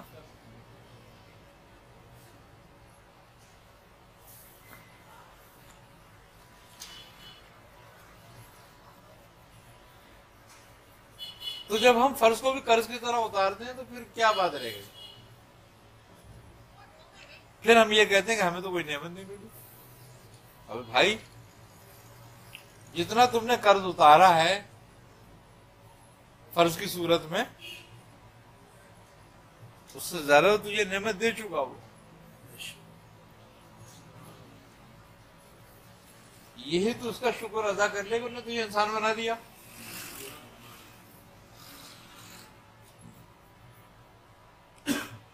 اگر وہ نہ بناتا تو تجھے کیا بناتا پتہ نہیں. وہ بڑی نعمت یہ ہے کہ تجھے اس نے مسلمان بنا دیا.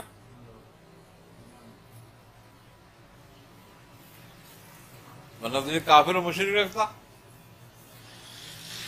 تیسری نعمت یہ ہے کہ اس نے تجھے اپنے ذکر پہ لگا دیا، ورنہ غافل رکھتا.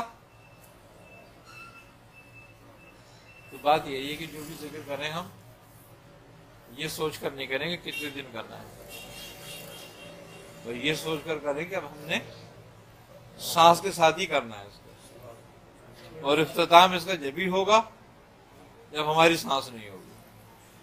اور خوبی کی بات یہ ہے کہ جو پابند کرتے ہیں نا کسی بھی ذکر کا، یہ بھی بات ہے، تو ان کے مرنے سے وہ ذکر منقطع نہیں ہوتا۔ کیوں منقطع نہیں ہوتا؟ کہ وہ ذکر نفس سے روح میں اتر جائے، پھر وہ ذکر نفس نہیں کرتا، روح کر رہی ہوتی ہے، اور جب روح دنیا میں کرنے لگتی ہے ذکر، تو پھر جو نفس کے جدا ہونے کے بعد بھی وہ ذاکر ہی رہتی ہے، وہ اپنے معمول کو نہیں چھوڑتی۔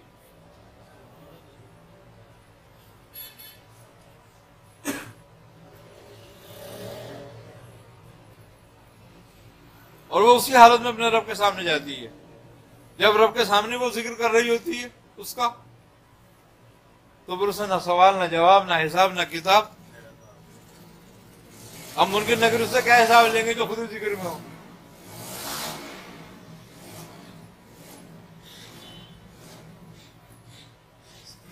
یہ بات ہے، ذکر کی بڑی فضیلت ہے اگر ذکر ہم زبان کے ساتھ کریں۔ یہی بات ہے، بس ذکر میں فکر کی ضرورت ہے، غور و فکر کی ضرورت ہے۔ باقی جو بھی آدمی کوئی آیت ہے، کوئی اسم ہے، کوئی ذکر ہے، جس کو بھی لے کے چلتا ہے، وہ اس کا وہی ذکر ہے، اس میں مداومت کرے، کثرت کرے۔ نبی کریم صلی اللہ علیہ وسلم فرماتے ہیں کہ تم اس وقت تک ذاکر نہیں ہو سکتے، تمہارا ذکر اس وقت تک کا مکمل نہیں ہوتا جب تک لوگ تمہیں ذکر کرتے ہوئے دیکھ کر مجنون نہ کہنے لگے۔ کیوں؟ اتنا ذکر کرو گے لوگ تمہیں ذکر میں مجنون کہنے لگے۔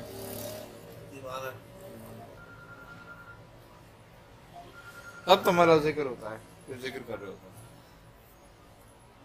بات یہی ہے، اب ہم ذکر کتنا کرتے ہیں اپنے مطلب کا، کہ 40 بار سورہ مزمل پڑھ لی، 12 بار حزب البحر پڑھ لی، 10 بار یہ پڑھ لیا، 15 بار وہ پڑھ لیا، کہنے کہ لو یہ تو سب کچھ کر رہا ہے، جن پھر بھی نہیں بھاگا۔ بھائی تو اس کا مقصد کیا تھا؟ تو جنات کے لیے کر رہا تھا، یہ اور جن تو جوتی سے بھاگ جاتا لے کے شروع ہو جاؤ اس میں اللہ اللہ خیر اللہ، تو پھر ذکر کی کیا ضرورت؟ جوتی سے چلا جاتا ہے وہ تو۔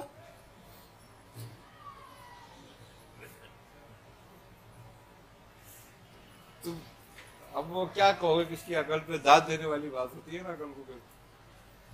تو بات یہی ہے کہ اپنے آپ کو پہچانو، اپنے ذکر کو پہچانو۔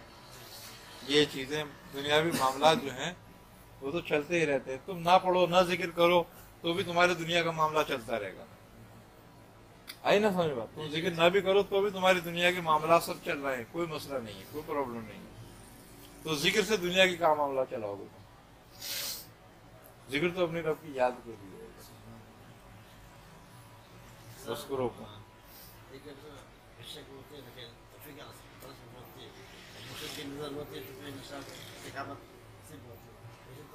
آپ نظر فرما دیں، آپ نے نظر تو کر رہی دی ہے، بس آپ نظر فرمائیں اللہ ثانی۔ دیکھو بات یہ ہے کہ مرشد تک پہنچنا ہی مرشد کی نظر ہوتی ہے، سبحان اللہ، آئے نا؟ تو بات یہ ہے کہ گرو نانک گزرا نا ایک سکھوں، اس کے پاس ایک چیلا تھا، اس سے ایک دن کہنے لگا کہ نہیں گرو تو مجھے اجازت دے، میں کہیں جاؤں اور کوئی دوسرا گرو تلاش کروں۔ اس نے بولا کیا ہوا؟ اس نے کہا میں تیرے پاس 12 سال سے ہوں، 12 برس گزر گئے، لیکن مجھے تجھ سے کچھ حاصل نہیں ہوا۔ اس نے کہا ہاں یہ بات تو ہے، تو کہہ تو صحیح رہا ہے۔ تو اس نے کہا بھائی میں تو جتنا جانتا تھا میں نے تجھے بتایا۔ اس نے کہا نہیں گرو یہ بات نہیں ہے۔ اس نے کہا کیا؟ کہا تو کامل گرو ہے، اس لیے کہ جو تیرے پاس آئے وہ سب فیض لے کے گئے، سب کامل ہو کر گئے، لیکن ایک میں ہی ہوں جو تیرے پاس کامل نہیں ہو پاتا، کچھ حاصل نہیں کر پا رہا۔ اس کی وجہ کیا ہے؟ میں سوچتا ہوں شاید میرا حصہ تیرے پاس نہیں، کہیں اور دیکھوں جا کے۔ بولا ہاں یہ بھی ہو سکتا ہے. اس نے کہا اچھا ایک کام کر جا تو میں تجھے کچھ دوں. اس نے کہا کیا؟ اس نے کہا تو میری کھٹیا میں جا, ایک لوہے کا ڈبہ رکھا ہے وہ اٹھا لا. تو وہ ڈبہ اٹھا لایا. اس نے کہا ڈبے کو کھول. اس نے ڈبہ کھولا. اس نے کہا دیکھ اس میں کیا ہے. اس نے ڈبہ کھولا تو اس نے کہا ایک پتھر ہے. اس نے کہا نکال اس کو باہر. اس نے پتھر نکال لیا. اس نے کہا یہ درانتی اٹھا کے لا. لوہے کی جو درانتی ہوتی ہے, کرپان کہتے ہیں, کیا کہتے ہیں اس کو, وہ لے کر آیا. اس نے کہا اس پتھر کو اس پہ گھس. اس نے پتھر کو ایسے گھسا اس کو, اور ایسے گھسا وہ سونے کی ہوئی. اس نے کہا گرو یہ تو اس کا رنگ بدل گیا. انہوں نے کہا یہ سونے کی ہو گئی. انہوں نے کہا تیرے ہاتھ میں کیا ہے؟ انہوں نے کہا پتھر. انہوں نے کہا کمبخت پتھر نہیں ہے, پارس پتھر ہے, جو لوہے کی کسی بھی چیز پہ لگتا ہے تو اس کو سونے کا کر دیتا ہے. لیکن تو یہ دیکھ یہ رکھا ہوا قائم ہے. تو اس نے کہا لوہے کے ڈبے میں. تو اس نے کہا اتنے برس کی صحبت اس کو سونے کا کیوں نہیں کر سکی اس لوہے کو؟ دوسری لوہے کی چیز سے تو نے لگایا وہ سونے کا ہو گیا, لیکن یہ اس ڈبے میں ایک عرصے سے رکھا ہوا ہے پھر بھی سونے کا نہیں ہوا ڈبہ. یہ کیا بات ہے؟ اس نے کہا ہاں گرو یہ تو سوچنے والی بات ہے. اس نے کہا دیکھ پھر کیا ہے یہ ڈبے میں, دیکھ. اس نے ڈبے میں جھانکا پھر دوبارہ. تو اس نے کیا دیکھا کہ کپڑا بچھا ہوا ہے, کپڑے میں پتھر رکھا ہوا ہے. تو اس نے کہا گرو اس میں تو کپڑے کی تہ بچھی ہوئی ہے, اس لیے یہ سونے کا نہیں ہوا ڈبہ ابھی تک. اس نے کہا تو اس کا مطلب ہے تیرے اور میرے درمیان بھی کوئی تہ ایسی باقی ہے, وہ تہ نکال دے تو سونا ہو جائے. بات یہی ہے کہ وہ تہ جو ہے نا وہ محبت نکالتی ہے.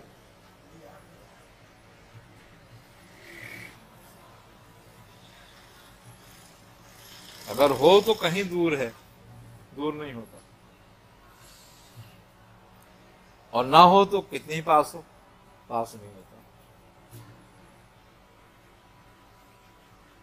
بزرگ کہتے ہیں نا کہ کسی کو مکے میں بھی رہ کے خدا نہیں ملتا اور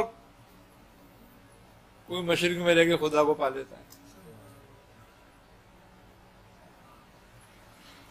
بات محبت کی ہے, توجہ کی ہے, رجوع کی ہے.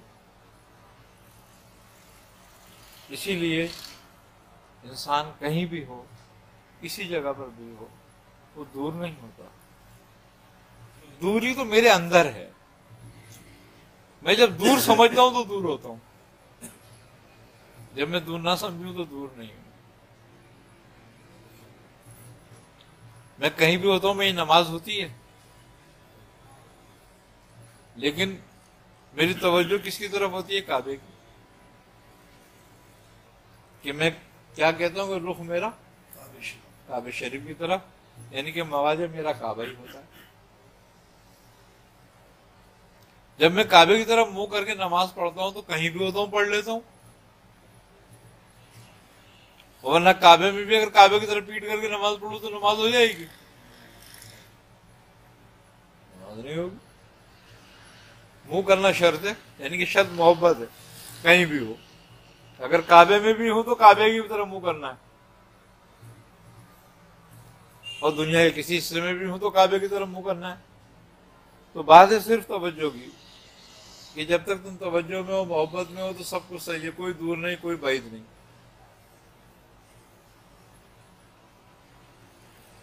محبت کو یہ کمال تو حاصل ہے. رب تمہارا کہاں ہے تمہیں نہیں پتا, لیکن وہ تمہاری شہرک سے بھی نزدیک ہے. جب وہ شہرک سے بھی نزدیک ہے تو کہاں ہے پھر وہ؟ نظر کیوں نہیں آتا,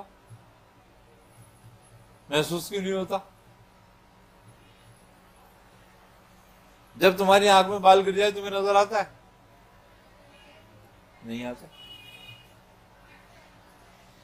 کیوں نہیں آتا نظر؟ اس لیے کہ وہ اتنا قریب ہو جاتا ہے کہ پھر نظر آنا بند ہو جاتا ہے، نظر سے اوجھل ہو جاتا ہے قریب قربت کی وجہ سے۔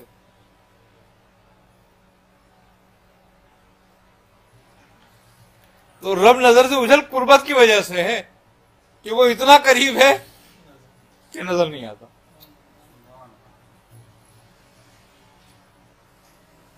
لیکن موجود ہے۔ اب صرف اگر وہ نظر دیکھنا چاہتے ہو تو پھر محبت سے دیکھا جا سکتا ہے اس کو، کہ انسیت پیدا کر لو، اس سے محبت پیدا کر لو۔ جیسے کہ بال آنکھ میں اپنی موجودگی کا اظہار کرتا ہے، کھڑکتا رہتا ہے، محسوس ہوتا رہتا ہے کچھ آنکھ میں ہے موجود۔ جب تم انسیت رکھو گے تو وہ ایسے اندر کھڑکے گا، پتہ چل جائے گا موجود ہے۔ بات یہی ہے، خالی سمجھنے سے تعلق رکھتی ہے بات، باقی کچھ بھی نہیں ہے۔ کتنا ذکر کر لو، کتنا فکر کر لو، کتنی عبادت کر لو، کس کی کری، کیا کری، کیسی کری، جب وہ تم سے پوچھے گا کہ تو کس کی نماز پڑھتا تھا بھائی،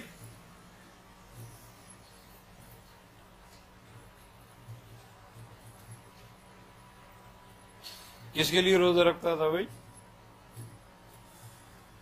تو کوئی جواب نہیں ہوگا۔ نبی نے تو جواب دیا نا، آپ نے، اللہ نے فرمایا کہ نبی تم آئے ہو تو ہمارے لیے کیا لائے ہو؟ آپ نے کیا فرمایا؟ التحیات للہ،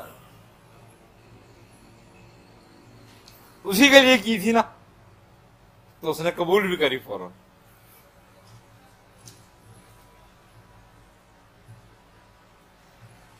اور آپ نے اپنی قبول ہونے کے ساتھ ساتھ اپنی امت کی بھی قبول کرا لی ہاتھ کے ہاتھ ہی۔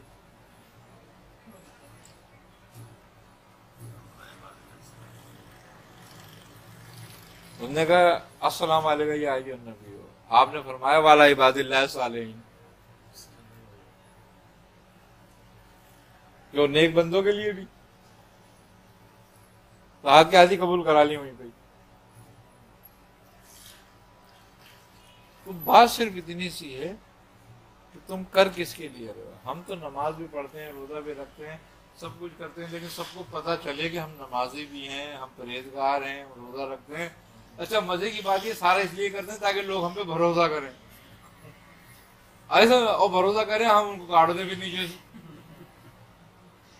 ہاں اچھا دیکھو، جو حاجی ہوتا ہے وہ یہاں تو پہلے تو انہوں نے ایک بدماشی کی ہوتی ہے، جب وہ حج کر کے آتا ہے پھر اس کے آنے کے بعد 3 کرتا ہے وہ۔ ابھی کیا ہو گیا بھائی، کہنے پہلے تو بوجھ اتار ہی آیا، اب تو ہلکا ہلکا لگ رہا تھا مجھے۔ ہاں کمال بات ہے یہ۔ حضرت بکر نے حج کیا تھا،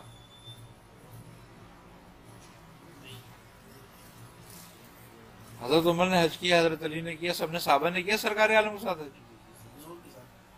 کیا تھا نا سب نے، سرکار عالم کے ساتھ۔ اس سے زیادہ بڑا حج اور قیمتی حج ہو سکتا ہے کوئی دنیا میں، کائنات میں کبھی نہیں ہو سکتا۔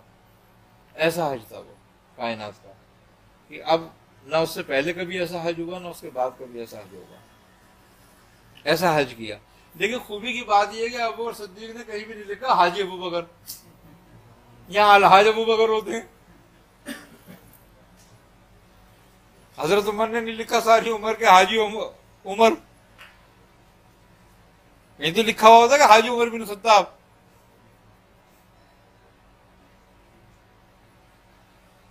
یہاں تو حج کو بھی کیش کراتے ہیں اپنے نام کے ساتھ لگا کے۔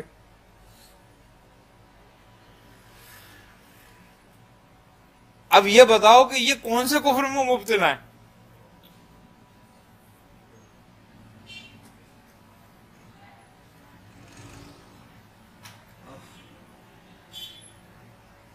نماز پڑھتے ہو، 5 وقت کی نماز پڑھتے ہو، کسی نام کے ساتھ لکھا ہو دیکھا کہ نمازی ابو بکر؟